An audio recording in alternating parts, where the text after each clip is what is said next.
Good morning, everyone, and welcome to the May meeting of our Friends, Their Stories. This is the monthly series hosted by the Friends of the QV Mag. My name is Margaret Robertson, and it's my pleasure to introduce the speaker for this month in a moment. To begin, we, the Friends of the QV Mag, acknowledge the first inhabitants of the nation and the traditional custodians of the land and waters where we live, learn and work. The Leta-Ramaruna people, the Panan people and the Cheranoti Pana people. We honour their enduring culture and knowledges. Well, during this time in which we live, our people and their stories have very much highlighted the importance of community and connection to people and place. Today, it is my great honour and pleasure to introduce our speaker, Mike McCausland, who has a story to tell of giving to community and connection in multiple ways. In his many pursuits, he is a friend with a capital F. Some would say he's a serial friend, and we'll hear all about that this morning. There's absolutely no confusion there. However, his early years might be seen as showing a little bit more confusion regarding his identity or destiny. Mike started life in northern New South Wales. He studied first science at UNE. He then must have had a bit of an epiphany because he found himself in Wales studying literature. And it's been literature that shaped his working life at the CAE, where I first met Mike, and I know full well what a friend he was and is for the many students and colleagues of that long period of his working life at the college. Now, Mike took his leave from there in the year 2000, and he's pursued a most amazing life since then in so many different ways. And I know many of you here today will be aware of Mike's many contributions to our community. In this stressful time, community is so important.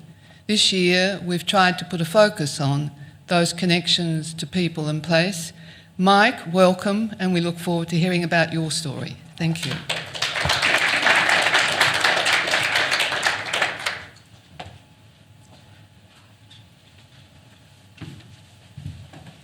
Thanks very much, Margaret. Yes, we were colleagues for some years before Margaret moved on to higher things in Melbourne. Right, that's my topic. It's just a coincidence that this talk about volunteering and making changes happens straight after the celebration of Volunteers Week and just after the extraordinary change that's happening in the Australian political landscape, particularly inspired by the emergence of professional women who have put their hand up and largely supported by very enthusiastic volunteers have made their mark in politics in Australia. And it'll be very open to see just how that contribution emerges and changes for a longer term what's been happening in politics. Okay. My topic is making friends. I want to stress the making part because I've had to use the word creatively just to make sure it wasn't ignored. The idea is that these friends groups are something that are created within the community, and they're very open-ended, people making it up as they go along. And I think that's really an important aspect of our social life. I'd like to start by quoting Polly Flanagan from last month, and her, amongst those wonderful lots of aphorisms and other things that she mentioned, she said, friendship is what you create. And she was talking about in people's lives, but I feel there's a really strongly creative element in the movement which are friends of.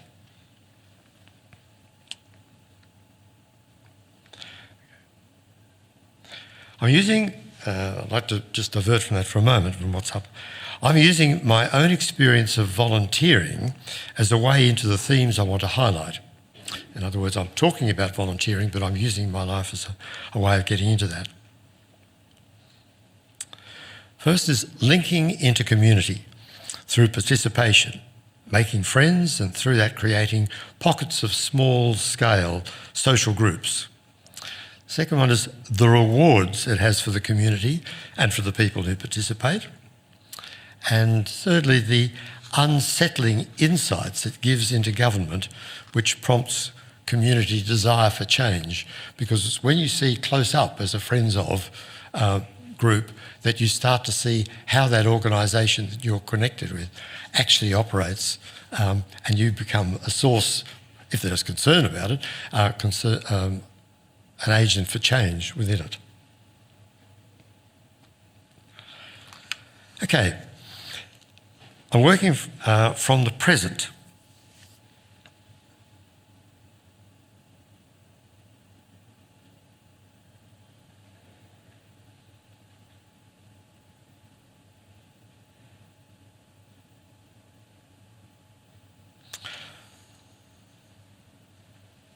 From the present time, and working backwards.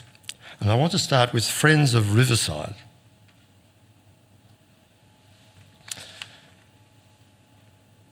A land care group, started very informally. And as I'll be following as a theme through this, there's very often an inspirational leader, somebody who gathers others to them and because of their commitment and strength of feeling, draw others to those, and people who want to commit and to offer some kind of social contribution. And through her enthusiasm and our support, it's backed now by the West Tamar Council, Tamar NRM, gathering members. It's focused around Eccleston Road in northern Riverside. And people who are living at a new housing estate there, where it's beside it, are increasingly see what's going on, stop, and now we've got a dozen, I think, more people who are just see how it's working. Now, new as the group is, it's linked up with a couple of other organisations, and one of these is, initiatives, is Catch It in the Catchment. It's an annual event, a bit like Clean Up Australia and Bone Seed Blitz, but here it's clearing up rubbish along creeks and rivers and estuaries. And here's Anne, she's on the far right in the high-vis vest. She's the one who's been inspiring it. She is a retired lawyer and is actually studying a PhD at the moment about which was focusing on environmental law. And the person next to her in the high-vis vest is Kay Bailey, and she was in the previous slide that we just looked at, and will be in a later one some 25 years earlier when we were working with Kay. And I just wanted to stress it's these really consistent, committed kinds of people that help to make these groups work. Right.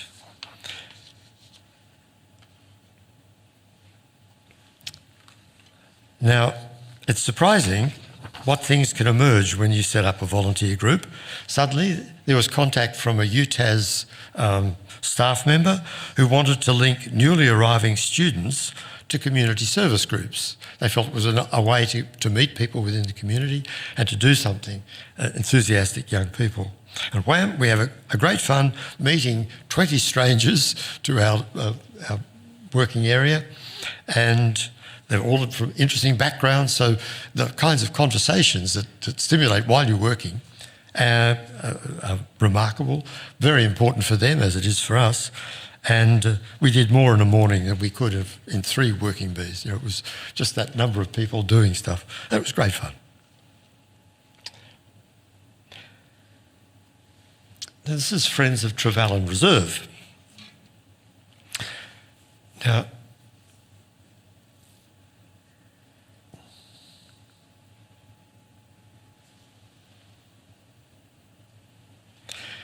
Launceston's extremely fortunate in having a 440 hectare site, publicly owned, of terrific natural beauty right next to it. And if we want to keep it, we need to protect it, preserve it, and that really means including exploitation for private profit, taking public land and using it for somebody else's grand idea that they can sell council and make a buck. As I've said there, it's led by Anna Povey, a passionate and expert environmentalist scientist. Well, the main job is weeding. Here on the left-hand side of one is a pile of Spanish heath. We've been back year after year, usually twice or three times a year, trying to keep on top of this nationally declared weed. It just infiltrates the bush and spreads. And it's found under the HCC power lines, and it was introduced when they put them in decades ago. And so it's been fighting this. It got away, and now we've been fighting it enormous amount of labour in trying to control it. And that's not the only thing, of course, there's lots of others, but recently we found a fresh swathe of a nasty weed called stinkwort under recent work that they've been doing. The power lines are sagging, so by statutory regulation, they need to have a certain distance between those lines and the ground, so they just dug away under them. But of course, they didn't clean up their equipment before they did the work, and when we came across it, this stinkwort was everywhere. Well, we begged them, TAS networks who have responsibility, to deal with them before they seeded. Nothing was done.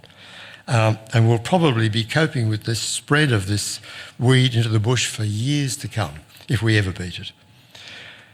And of course, where weeds are cleared, we need to plant suitable natives, and here are kids and adults working on another one of our working bees doing stuff. Now, many of the weeds have escaped from gardens, and one of these is banana passion fruit. It's everywhere because birds drop the seeds, and one of the people I know well and deliver books to rang Gardening Talkback on Saturday morning about planting one. Because she might do that. And the advice was, don't. And here's why. We've been going through scouring, and it can be anywhere in the bush, unlike the bits of Spanish heath or stinkwort. This one is everywhere through it. It's because birds drop the seeds. They eat it. And you can see some of the fruit there hanging down. This slide shows some of the stalwarts and the inspirational leader, which is Anna in the hat and the striped shirt. She is really fantastically knowledgeable as a biologist. She runs her own eco-consultancy business, is a representative for Tasmanian Land Conservancy, and has had an enormous impact on the people she works with. And in fact, I first met her, and we'll come across that at another land care group, 30 years ago, and she was a youngster and was as full of passion then, and with all these old blokes out in the country were fired up. Suddenly we could see the possibilities that she was providing. Okay, let's move to a totally different scene and a type of volunteering, but with passion at its heart. And here's Safe Asylum.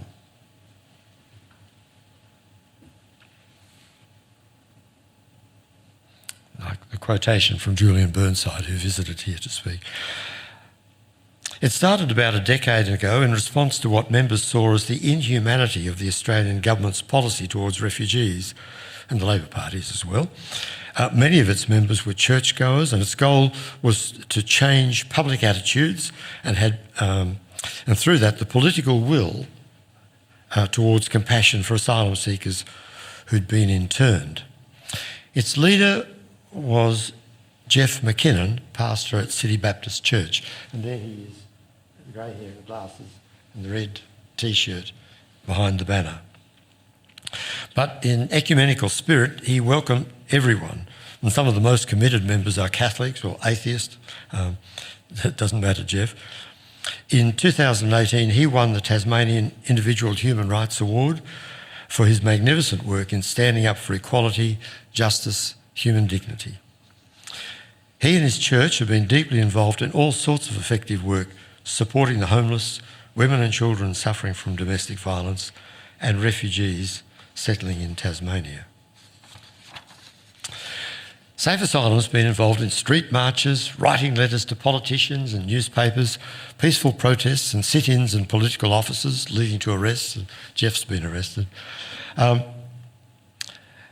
And others, like just informing people, and one of these is showing a film.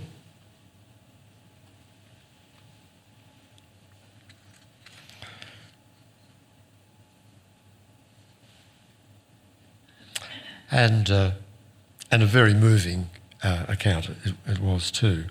And quite a number of people came. Most recently, Safe Asylum has become involved in a new program being set up by the government, which should be launched in June. It's called CRISP, and it's to do with a community-based adoption, if you like, of refugees. And communities all over Australia are able to sponsor refugee families to settle in their district. And we're hoping that Launceston will be one of those. Now, Launceston has some wonderful organisations that care for people suffering from medical conditions, for the elderly, the homeless, women and children suffering domestic violence, people isolated from society. And many of these organisations are made possible by volunteers working in collaboration with government agencies. One that I wanted to refer to supports refugee Afghani women, the Women's Friendship Group, so-called. Prominent amongst its local contributors have been Robert Flittner and Ros Lewis, whom I'm sure many of you will know, who have also inspired others in various social justice groups and in climate change activism, Extinction Rebellion, for instance. Now, my reason for mentioning the Women's Friendship Group particularly is that it led to a parallel group, the Men's Friendship Group for Hazara men, that I belong to, and again led by Jeff McKinnon. And give a sense of some of the benefits of this. Here we are at Kay and John Hunter's place. Kay is Jeff's main support at the City Baptist. And this is at her place in the country. It's as different as you could possibly imagine from anywhere in Afghanistan or Iran that many of these people have come from. It doesn't have running water, it doesn't have power, it outside loos, very, very primitive in many ways. And these guys just loved the notion that they could get out, and of course there were wallabies hopping about and possums that were a great issue and had to be excluded from anything that the house was doing and so on. And here they are, the men are doing a barbecue, in one sense a kind of Australian thing to be doing, but of course it's halal, and that means that they're in, they've used chicken on skewers, and they cooked huge amounts of food and brought all sorts of other things. And so we were the guests for that celebration. Okay, perhaps the volunteer group I'm most deeply involved in is Friends of the Launceston Mechanics Institute, or FOLMI.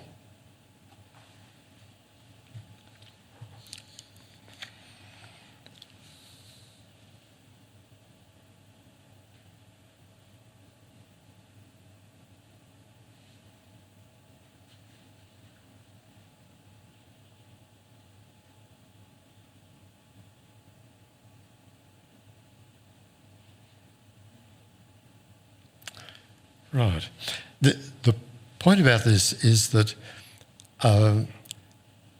museums and libraries are very constrained by funding, largely, but about what they can do. And it's an issue that if we want to see preserved those really valuable records of our community, then we need somebody to protect them, because those in authority are likely to make decisions quite responsibly, but on the basis of the situation in which they're placed, over which they have no control, particularly when it comes to funding. Peter Richardson and I decided to set up Folmi to rescue an important local collection from dispersal, sale and pulping, those that wouldn't sell. I hope you've probably already heard about the rescue operation, the subsequent efforts of the group, but they can perhaps be summed up by some of the slides that I'm going to show.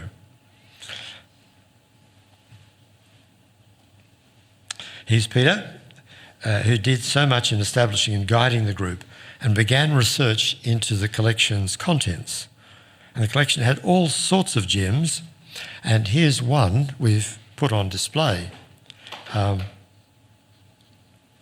It's Bell's so-called poets, books from the later 18th century, and the very young Launceston Mechanics Institute, before it had a building, before it had much in the way of funds, in 1844 sent back to Britain and got this special collection so that it would have a range of poetry that working men and local people could read. And we've been able to display that at the UTAS and at the library. Here are our cataloguers. They dedicated a lot. They undertook training by the National Library and completed the task over a number of years. It seemed a huge, impossible one. Books were taken out of boxes, catalogued, put back, checked, put back in, and so on. The National Library has since told us that 15% of the collection is held nowhere else in Australia.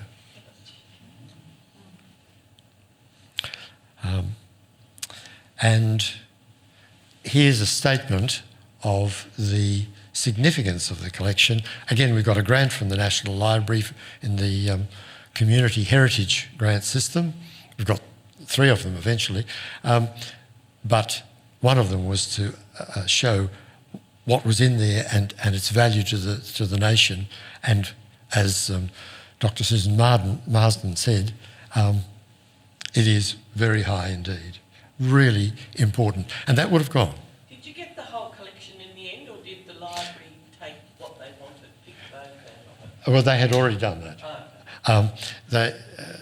What happened was that, maybe I'll show on a later slide a little bit more and tell about that story. So one thing that Peter did was set up, because he's technically savvy, he was set up a blog spot, a blog. And it has all sorts of kind of brief research papers in it, looking at different aspects of the collection. It's also got lots of photographs, this Flickr albums, so-called. And these, of course, are accessible on the web and therefore can be known all over Australia or overseas. And we've had inquiries from overseas and throughout Australia as well.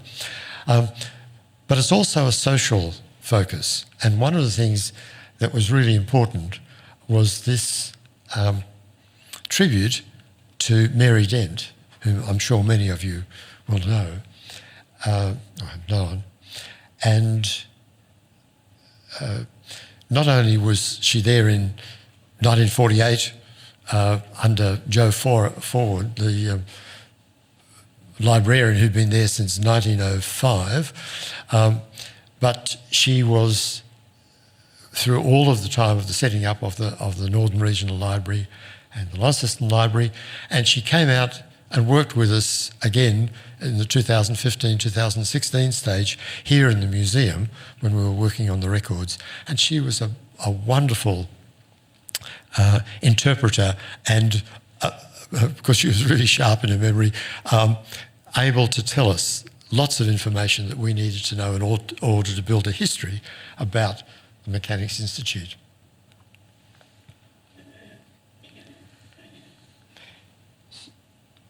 And here's just a potted history of the Launceston Mechanics Institute.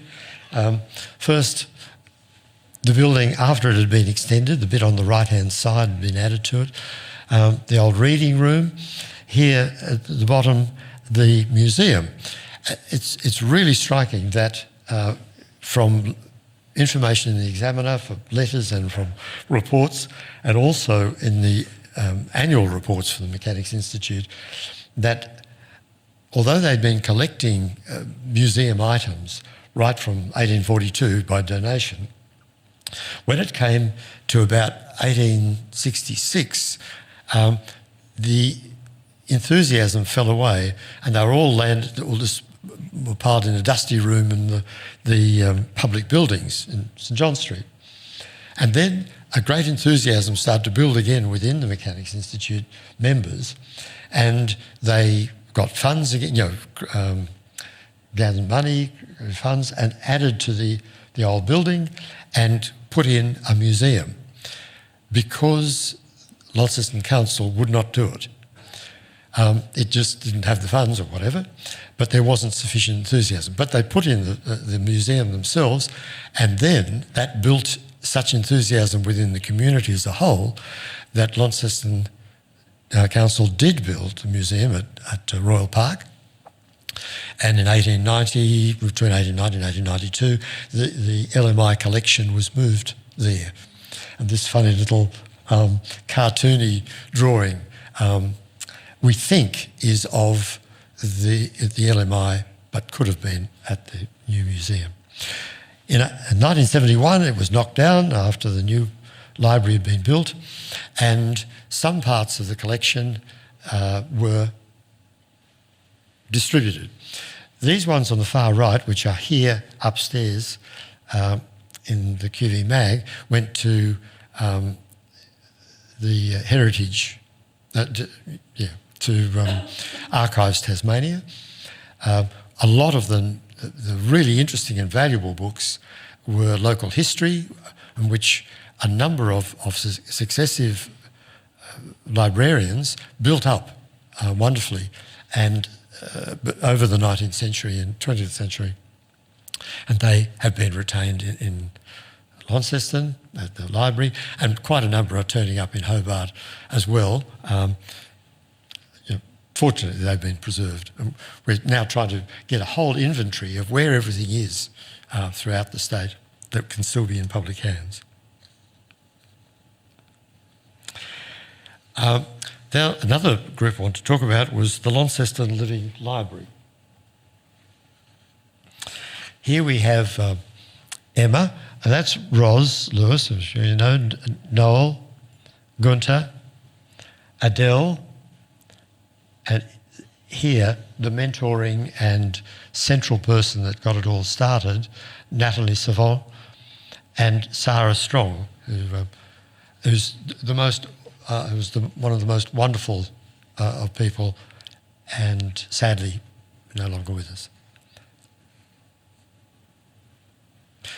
So the purpose of the Launceston Living Library, later called the Human Library, was promoting dialogue within the community, reducing prejudice, encouraging mutual understanding of personal, social and cultural difference.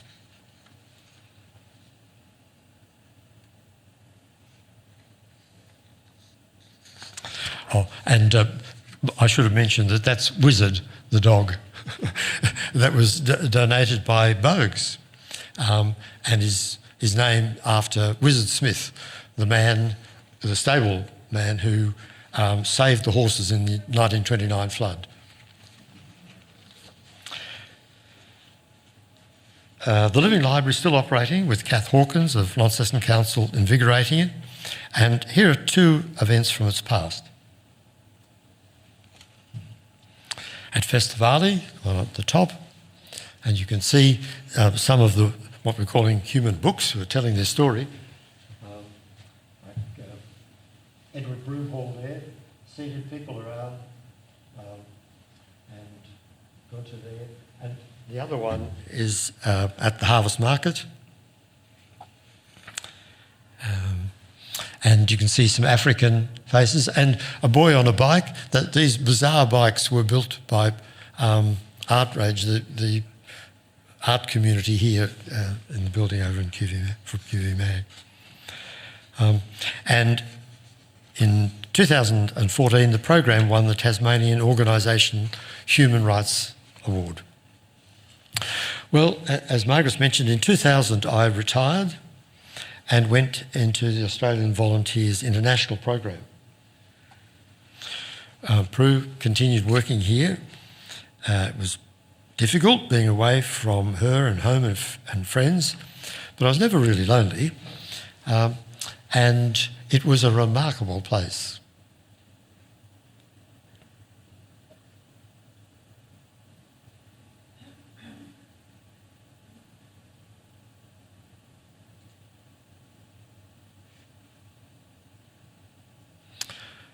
And this is one of those stories about seeing things at first hand and the impact it can have on you and your views, just generally.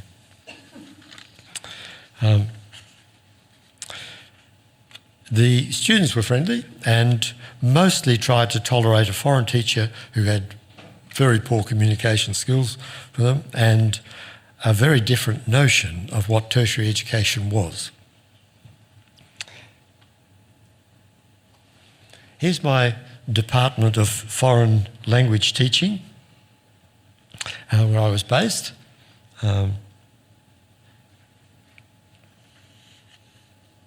It was very much the inferior academically for the specialist English department.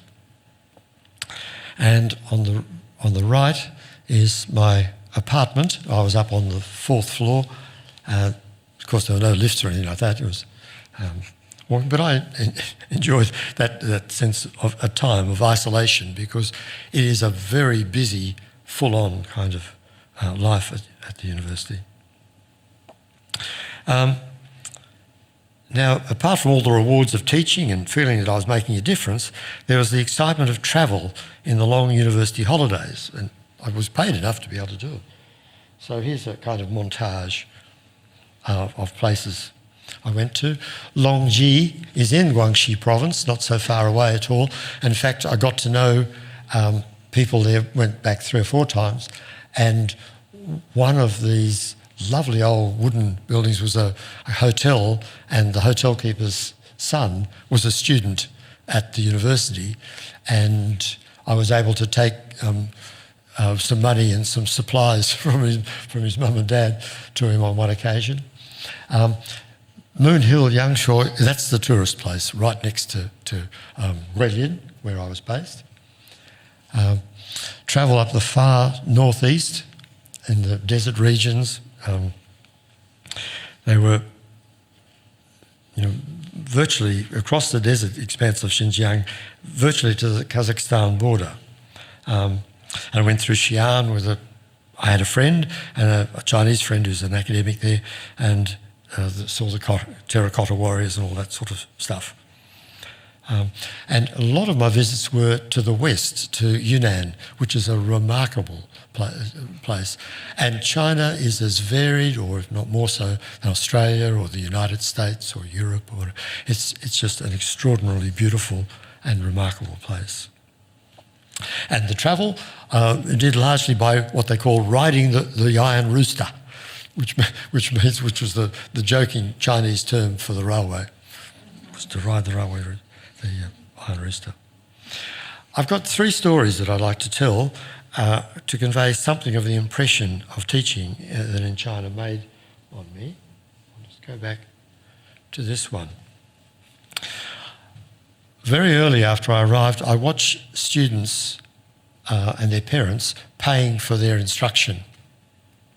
And clearly in my mind is this one of very, very poorly dressed people. Presumably they were in their best clothes, that they had expended quite a bit of money in order to be able to come from wherever they were in the country to to be with their son or daughter enrolling, and they were paying their university fees. And I remember distinctly this whole succession of 5 jiao notes. Now, 5 jiao represents half a yuan, which is worth about 12 cents. So these were worth about 6 cents each.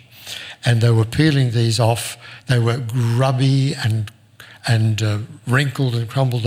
This represented all the money that they could put together. Really humbling.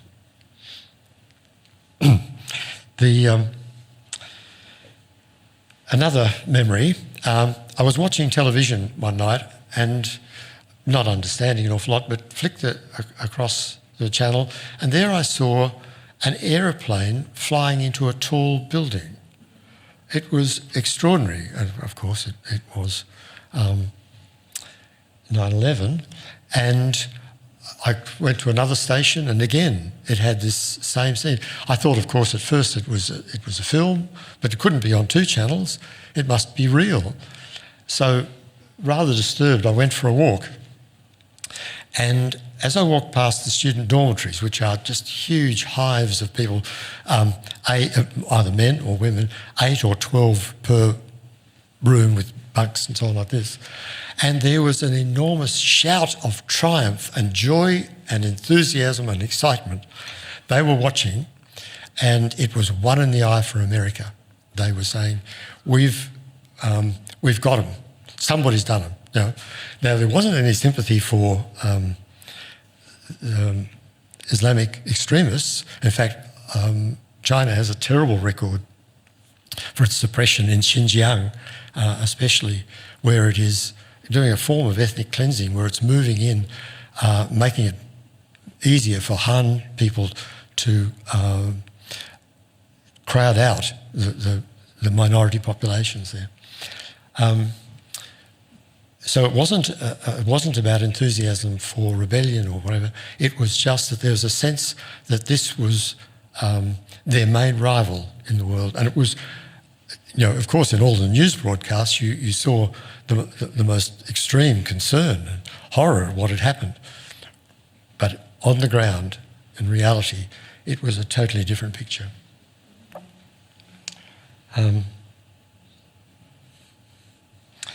And the third story relates to this one. When I was leaving, and here we have the people in my department. The one closest to me, I called Robert, was the one who looked after me, and I really appreciated everything he did for me. Professor Tsai. Then Glenda Laslett, who was my China manager, who was over from Australia, myself, Professor Bai, who was the head of department and a remarkable man, for somebody who probably for much of his life had never spoken with an English-speaking person, had learnt it all from tapes and books and so on. And another woman who was a member in the department. But when I was leaving, the idea was that I would plant a little tree as a symbol of friendship and collaboration and so on. And I had tried virtually a year before to get hold of a tree, because I said that the national emblem for Australia was the wattle, the golden wattle. And the fact that it has golden in it inspired, we've got to have the golden wattle. Every effort I made through the Department of Foreign Affairs, back here in Tasmania, it just could not be done. And then eventually it was said, when it was coming up, oh, hang on, there's a report, says Robert, that there's one at a biology station at the university, distant from here. So we went to get it. We went in a borrowed police car that broke down, and what should have been about an hour journey we were still going at 11 o'clock at night after setting up early. We had to nurse this thing and push it and whatever. And he obviously only got it because he was a friend, somebody in there. And this cop car was mostly doing little runs around. Nobody has cars, of course, that, apart from members of the party who all have black glass so you can't see in and so on. And they drive down the middle of the street.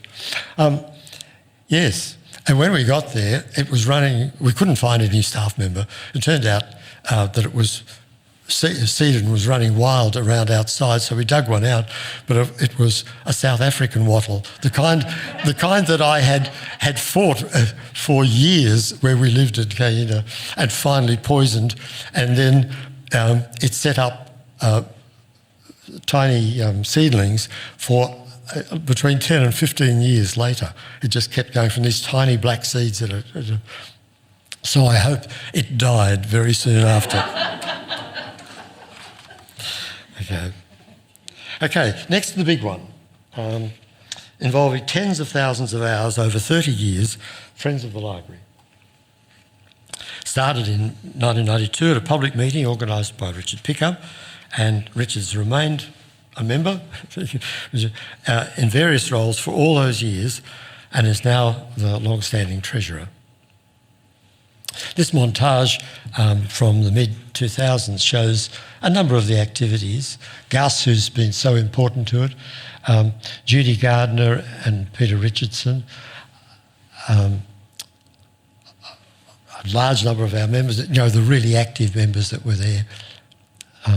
Down the bottom is Helen Andrew, Arthur and Prue, and Raquel Carnevale.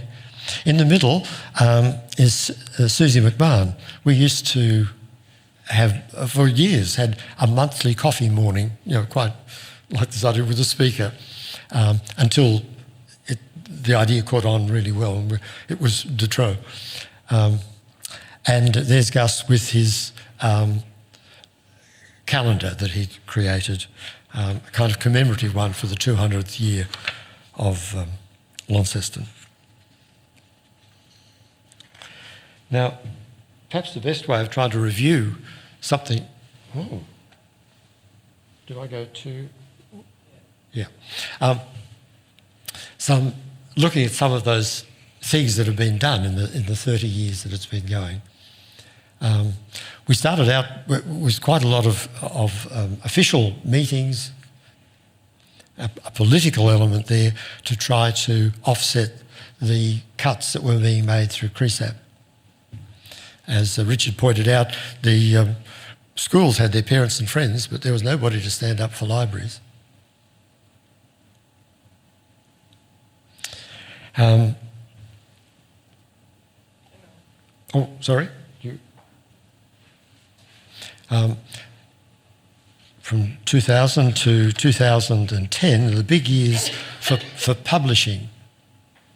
And also, we were doing a lot in gathering ephemera. Sadly, the library no longer collects it.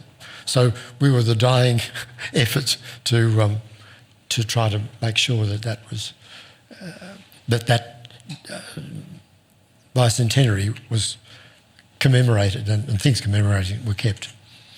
We started to move into websites, and particularly this family album project of a very special album of photographs of people who'd attended the international exhibition in 1891-92, and Prue and Marion have launched have done a book about that, which you probably may be aware, and also it was a time when we were dealing with On the Tide and a lot of publication. And we started earning serious money after working on a shoestring for some time.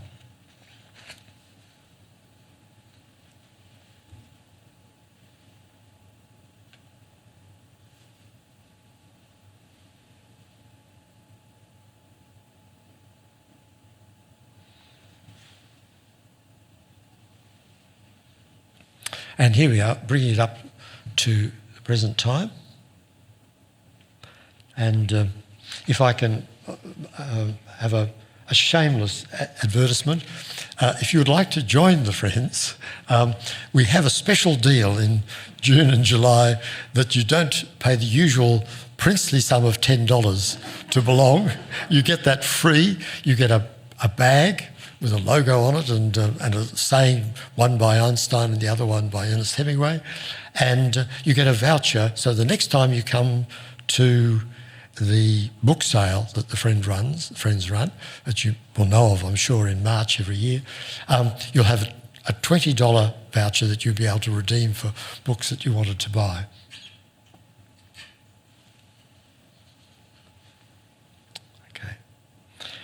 Okay. The National Association, Friends of Libraries Australia,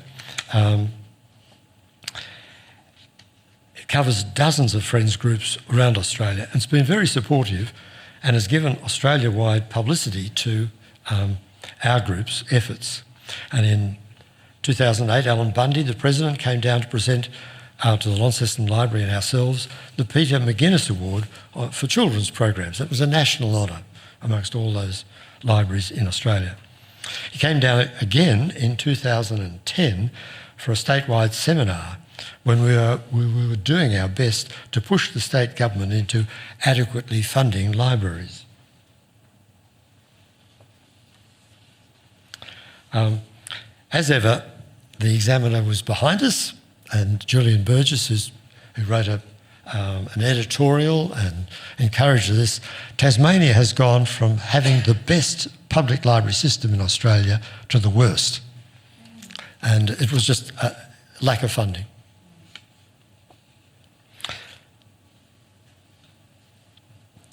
To finish on a more positive note, the Friends have started a program of live music on Saturday mornings in the library. So go along this Saturday if you wish to hear John Corley on guitar and Carleen Imlach on vocals, or the following Saturday when Joanne Nicholson's playing her magnificent Celtic harp.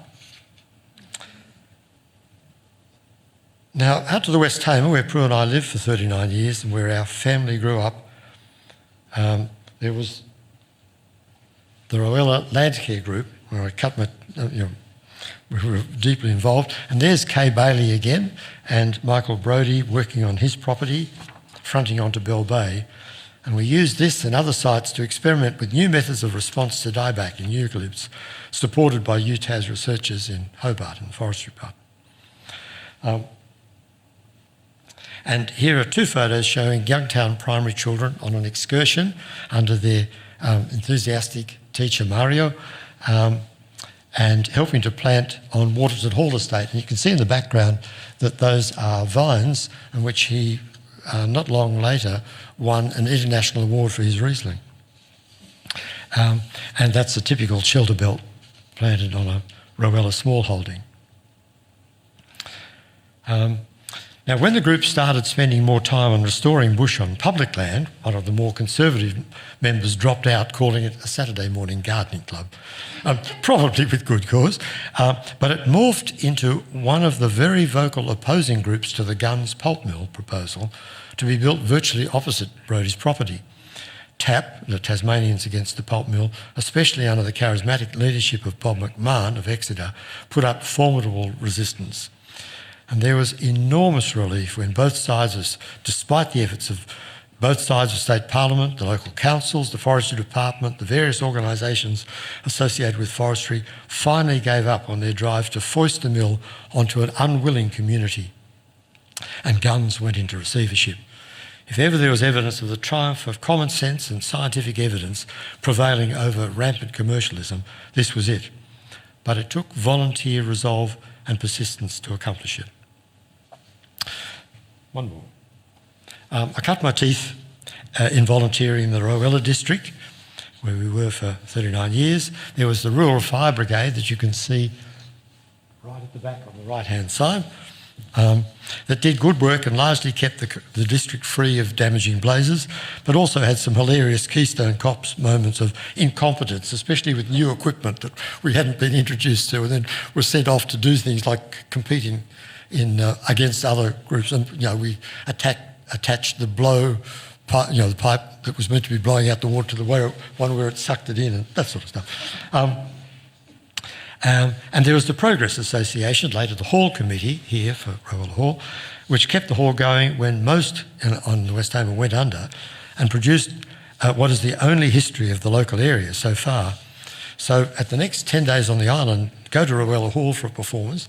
It had one of the most active dramatic societies in rural Tasmania. And finally, my interest in volunteering started in 1962 when I started university in Arborndale. There was this really interesting person from Nambucca Heads I'd met in an English tutorial, Prue Graham. She was volunteering on the student newspaper, Nucleus, so I thought I'd like to try too. It was great fun, and things went from there. When you start making friends, who knows where it'll end? That's really all I wanted to say, but I wanted to perhaps just go back to those three main points at the beginning about the value of volunteering, linking into the community, the rewards to the community and for the people, and the insights it gives into government, which often prompts action and disagreement with what's happening. Okay, thank you.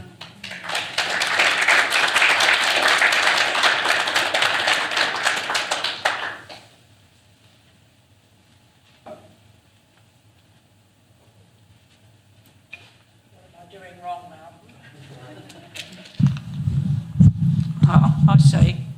Thank you. Thank you, Mike. That was so interesting.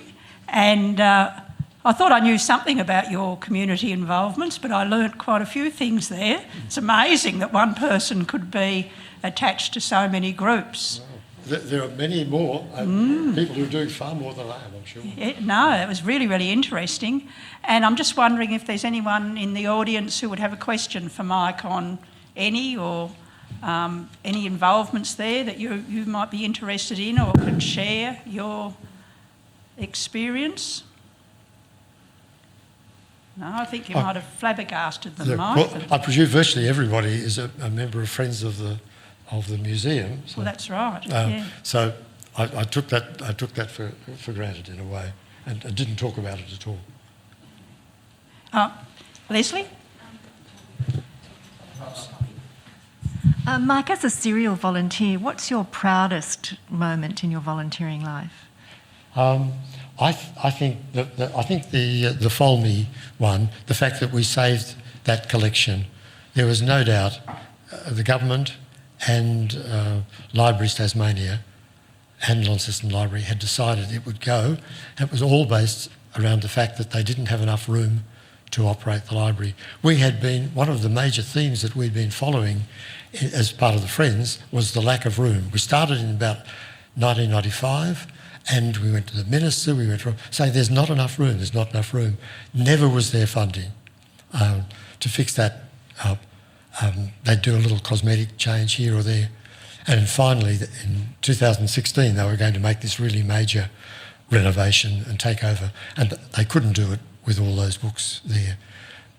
QV Mag couldn't take them. The State Library said, oh no, we couldn't do that. So it just had to be something. Where are the books there? They're out at the university in a storeroom. Yeah, those photographs I showed you of Peter and the books on shelves, that's where they are.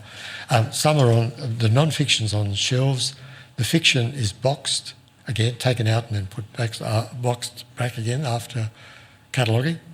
And there's serials, which is an extraordinary and really interesting collection of mostly 19th century, like all the year round, that Dickens used to edit.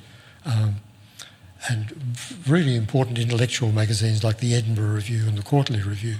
They're there. And they were here in Launceston for people to read. And you have a public catalogue that people know what's available? Yes, it's now in the National the Library, the National Library of Australia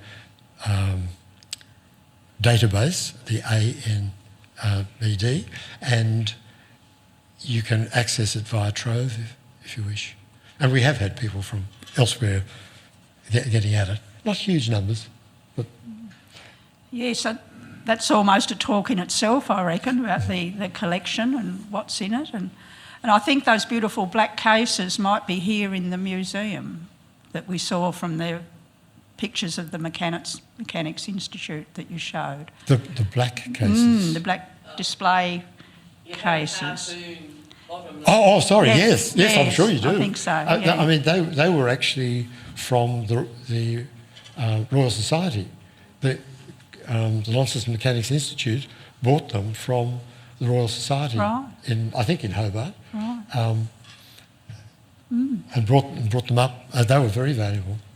I'm sure your response to a librarian was probably just the one she was hoping to hear. A very important job. That's right. Anyway, thank you, Mike. Thank you so much. And